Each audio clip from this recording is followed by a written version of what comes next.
சொல்லியா? முதல்ல சாரை வெளியே விடுங்க.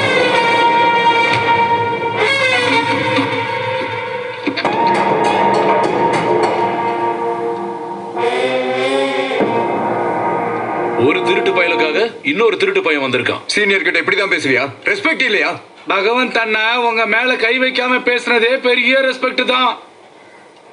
ஏய் சுமாரு, பெரிய சார் கிட்ட மரியாதை இல்லாம எப்படியா பேசுறது? அண்ணா நான் என்ன சொன்னேன்? நீங்க தான் திருட்டு பையன். நீங்க நாங்க 2 பேரும் ஒரே டிபார்ட்மெண்டா?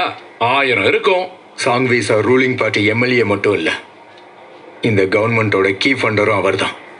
அவரை விட்டுடு. அவன் என்னென்ன திருட்டு வேலை பண்ணிருக்கான், எவ்வளவு போலீஸ்காரங்களை கொண்டு இருக்கான், அந்த கேஸ் எல்லாத்தையும் உன் மேல போட்டுக்கிட்டு நீ உள்ள போ, அவன் வெளியே வருவான். என்ன ரொம்ப கேவலமா ட்ரீட் பண்ற. கமிஷனரோட மீட்டிங்ல உட்காரும் போது என் பிரஷர் எப்படி இருக்கும் தெரியுமா?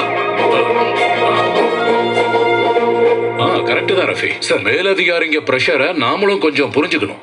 ஆமா சார், மீட்டிங்ல கமிஷனருக்கு எந்த சைடுல உட்காருவீங்க? ரைட்டா லெஃப்டா? Right side. அப்ப போய் வலது கையை நக்கு.